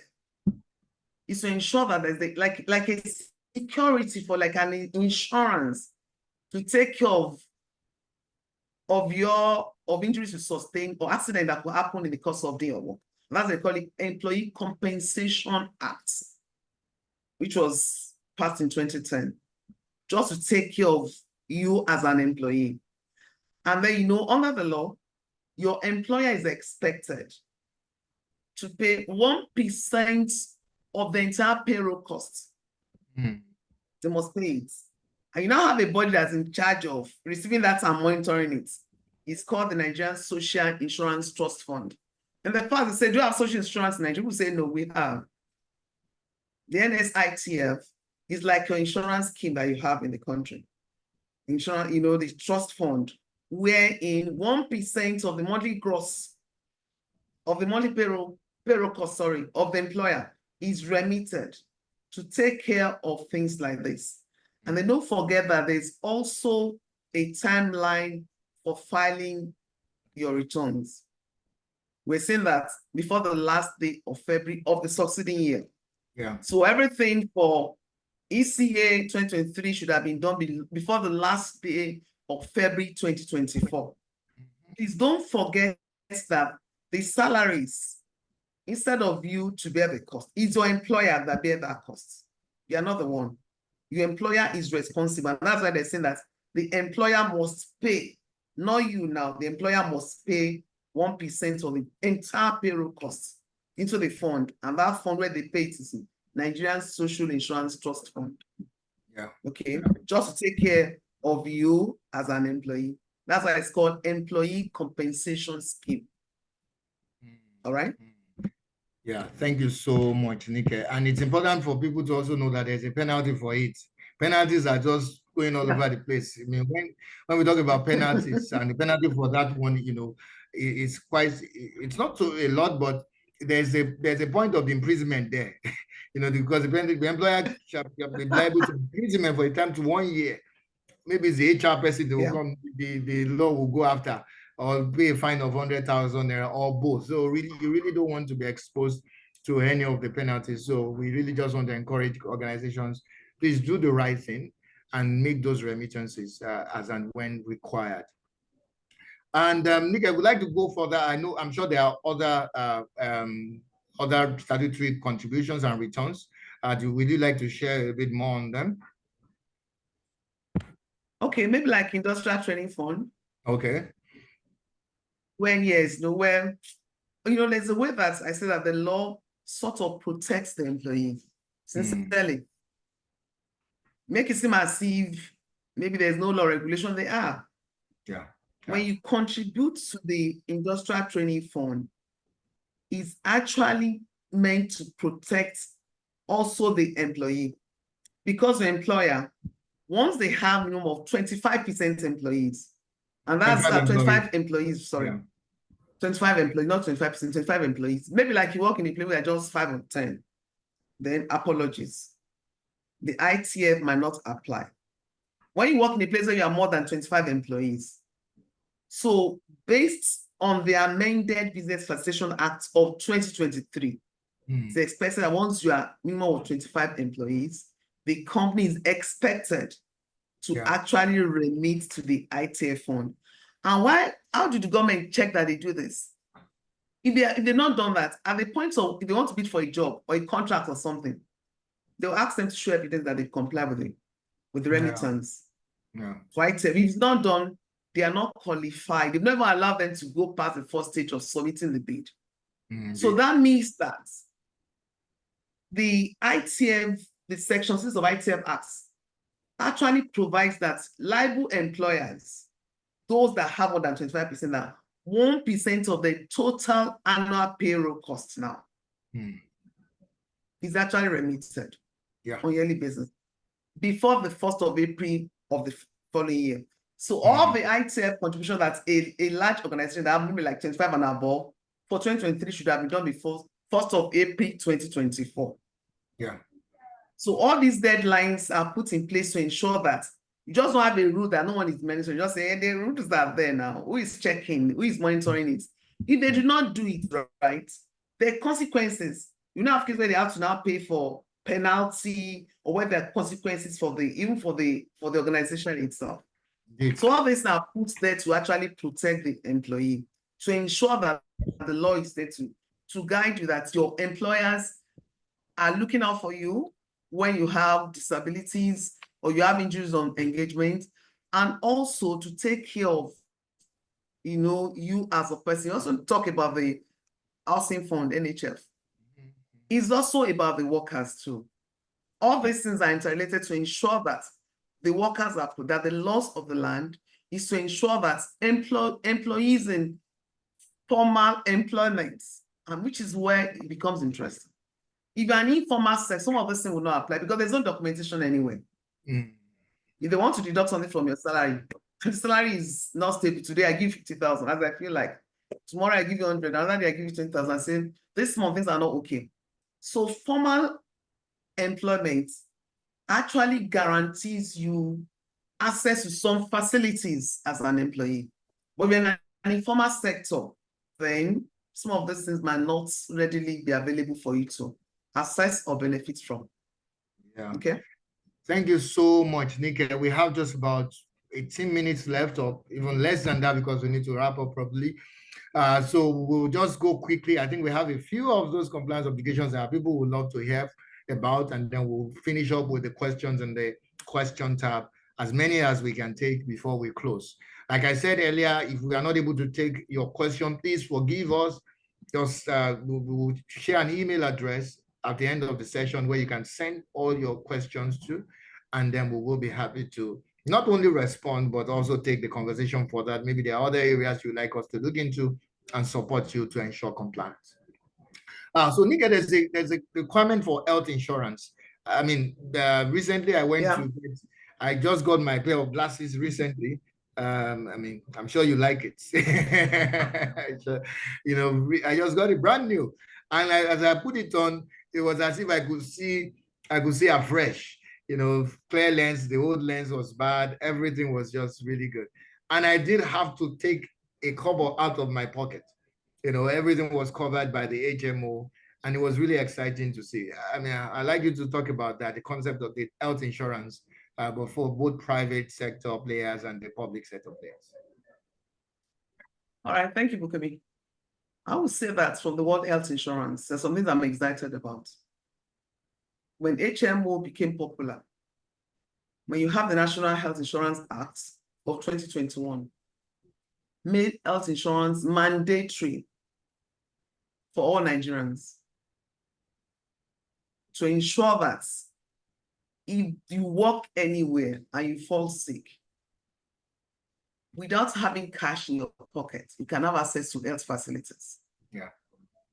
And they now told employees and said, please, as an employer, you must contribute 10% of the basic monthly pay, to take care of the health of your staff.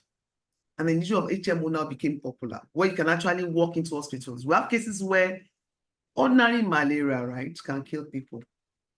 But you have people that they have to have access to get, to see an optician, get a pair of glasses. They come in and say, you don't have the cash. Maybe I'm still struggling to feed myself. Why would I go waste money going to see an optician and all that? So it's more or less to actually let us into that bit of saying the health insurance scheme the act was actually put in place to ensure that employees have access to basic health facilities. And there are different categories of the HMO.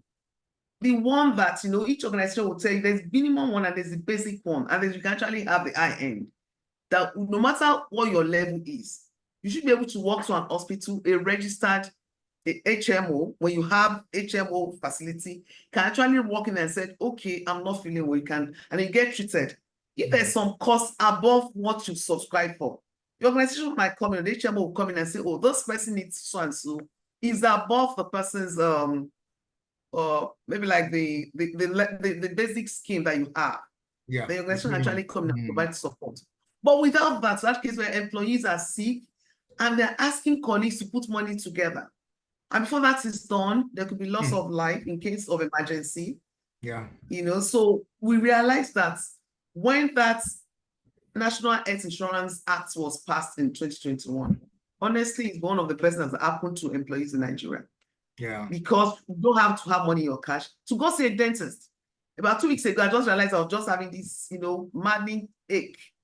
Wow. And I just called the office and said, present it the same. And when I got there, all they did for me, when I signed off on the bill, in my mind, I'm saying, if there's no insurance, I'm not sure I can pass this kind of money. I just go take my extra and move on.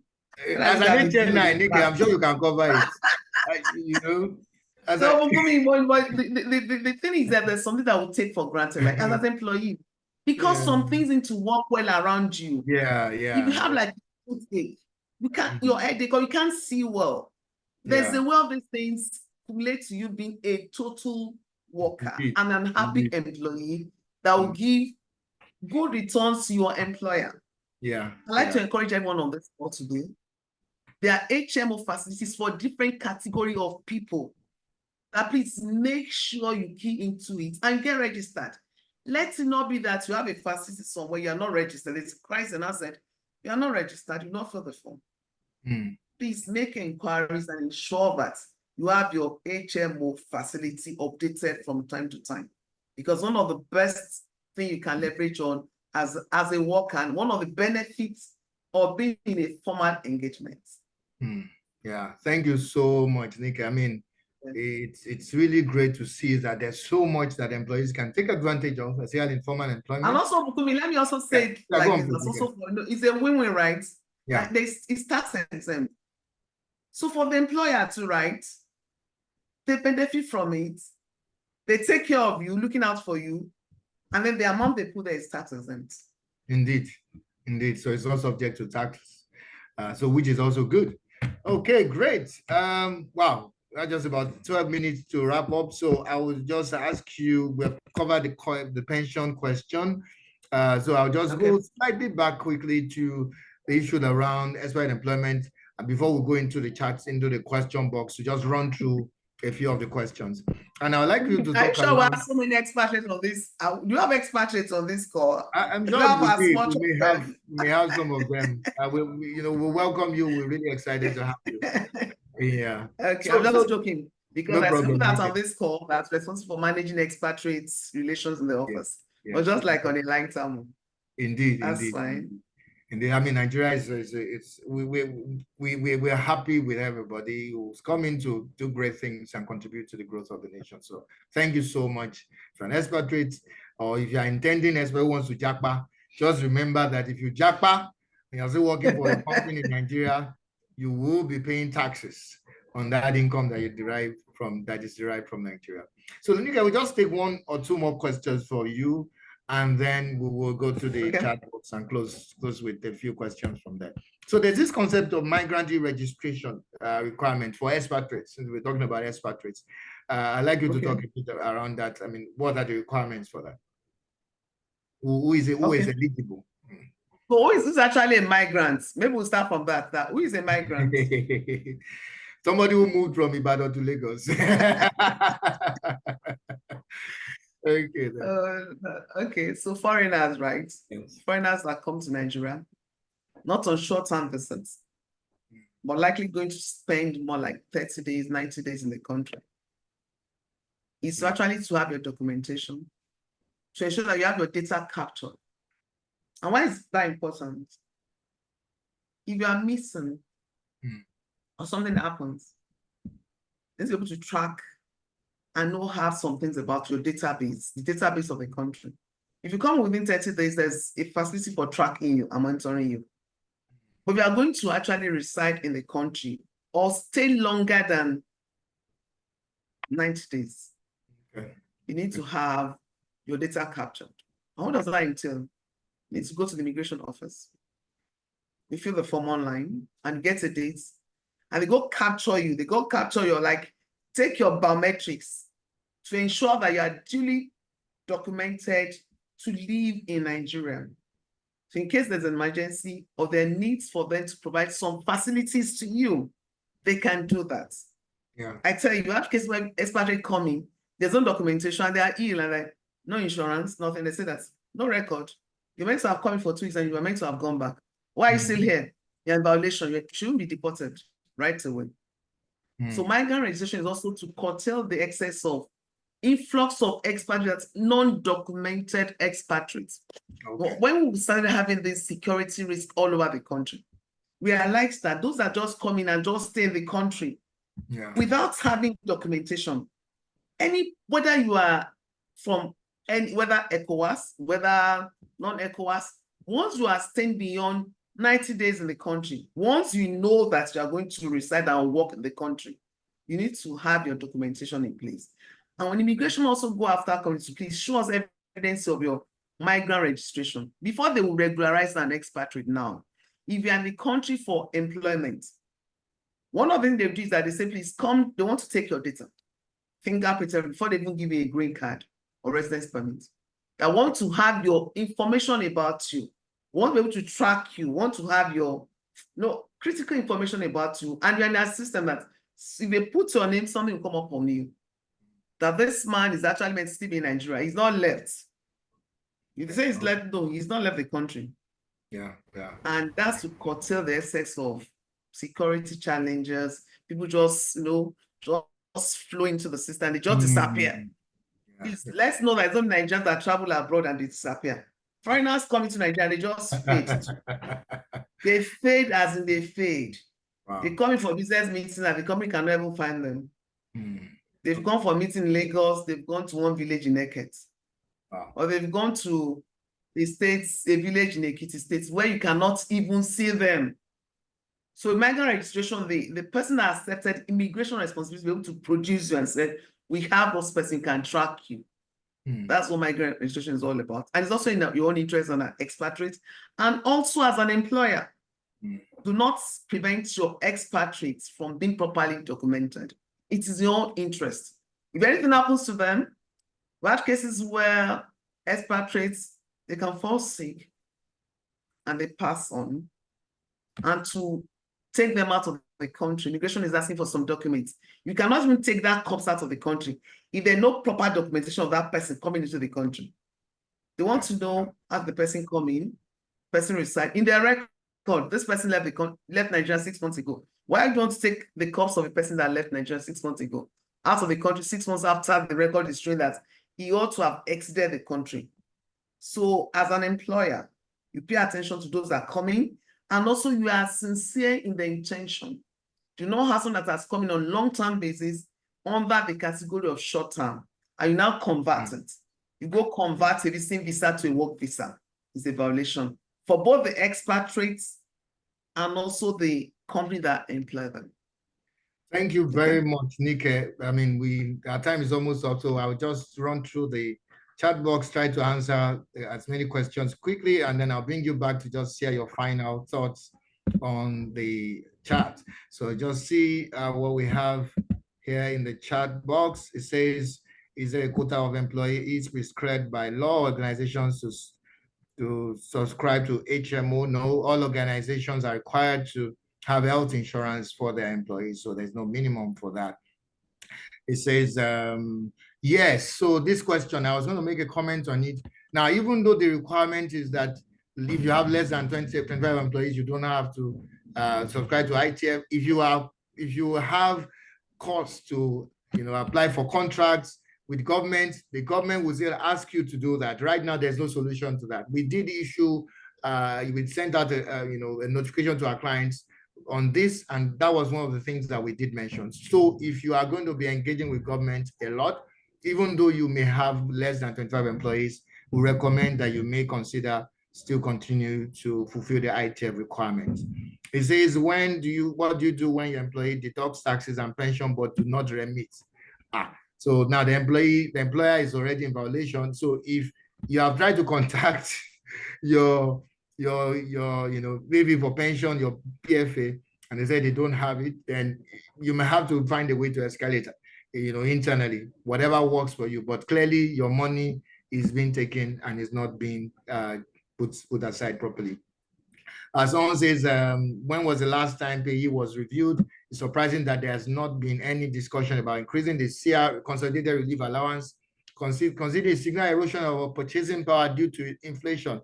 The truth is that, definition of CRA has been revised, the Finance Act that revised that, and some of you may be aware of that. Perhaps, by the time the next Finance Act is issued, there may be a reconsideration of that, but we do not have direct control of that right now. But we hope the government will continue to look at ways to cushion the effect of inflation on the Nigerian populace. I saw in the news just earlier today about the minimum wage being put at 500,000 Naira. That would have been a lot of money many years ago, but the value of Naira, when you compare it to the value of money, may not be so much right now.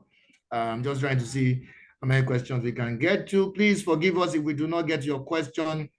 Just send them to us and we will take them. Let's take 2 or 3 more questions. It says, this question was raised on Slido. Okay, I think that's the one on CRA. It says, why is there, okay, sorry, let me just go through it.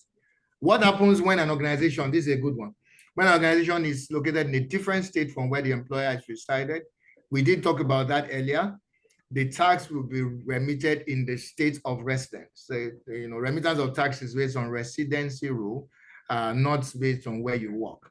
So the company will need to make sure that they remit the taxes in that state of residence and also file the returns the subsequent year. So I said, you are saying that JACPA employees' tax are remitted to their own country. Please explain.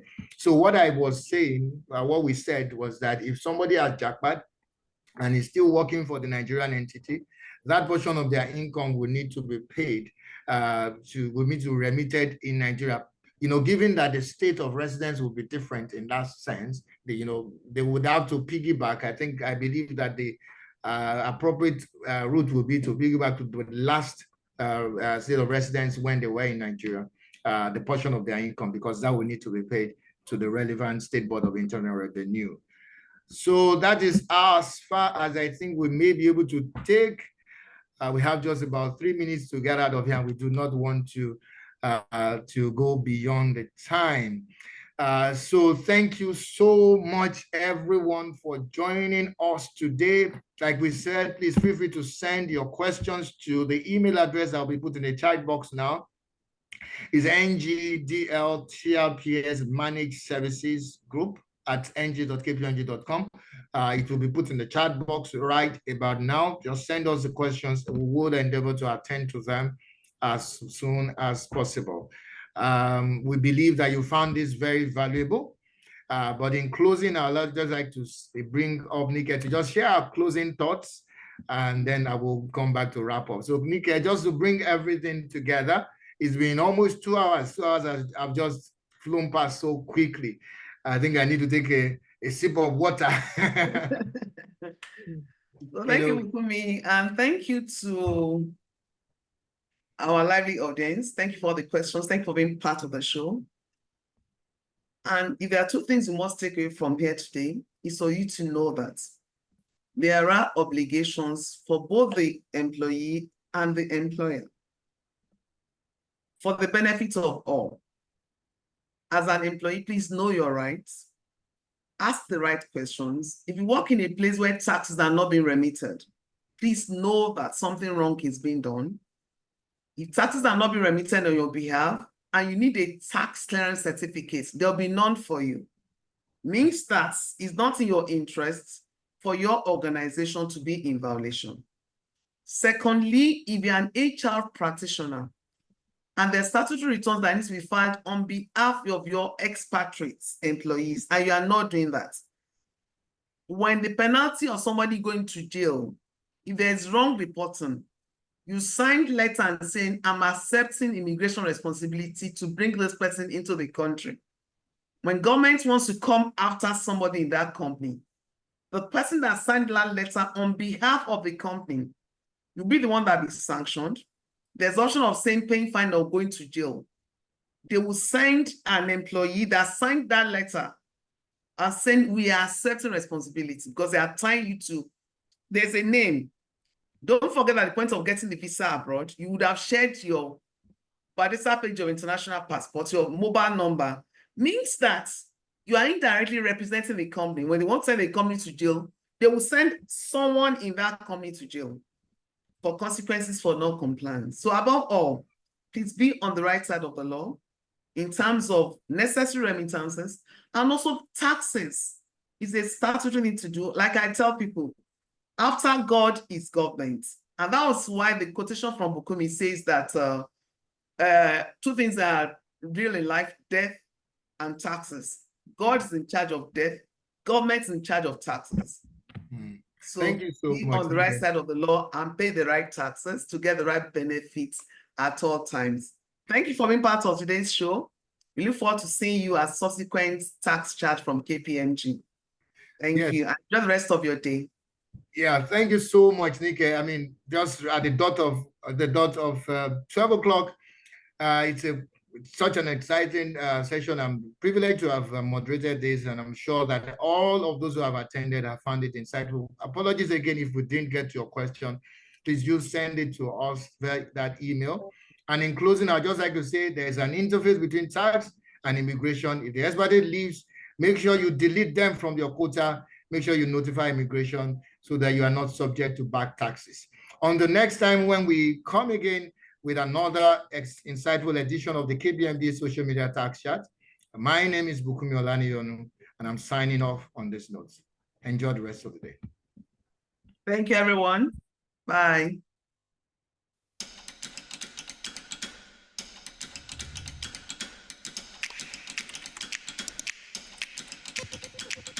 This isn't the world you grew up in. You've become an expert in areas of the business that go well beyond tax. Your organization is more global, increasingly digital.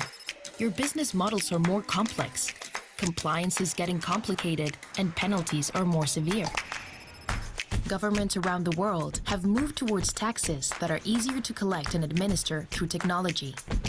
Suddenly, your board wants to hear from you about risks and opportunities, and you're not the tax leader you were when you started out. You know how to transform your tax data into meaningful insights. And if you're anything like the other ambitious, future-thinking tax leaders out there, you've managed to do all of this with fewer resources and less budget. Maybe these tools still feel disconnected from one another. Not anymore.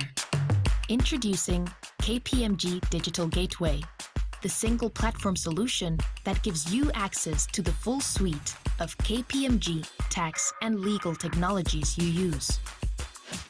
Across our global network, we are investing $5 billion over 5 years in technology, people, and innovation to accelerate the digital transformation of KPMG firms and our clients, and more than $1 billion in tax and legal technology specifically in that period. KPMG Digital Gateway puts the fruit of our investments at your fingertips, bringing together the expertise of alliances, technology solutions, and the KPMG global network of professionals into one integrated platform. Putting our investments in machine learning, deep analytics, visualizations, and AI technologies in one place, all driven by the rich data you already have on hand, powered by Microsoft Azure, built on the cloud. KPMG Digital Gateway and the teams behind the solutions are working together to help change the lives of tax leaders and their teams, redefining target operating models and transforming tax functions for the new world order. You've done so much already. Just imagine what the future of tax will be with a platform like this behind you.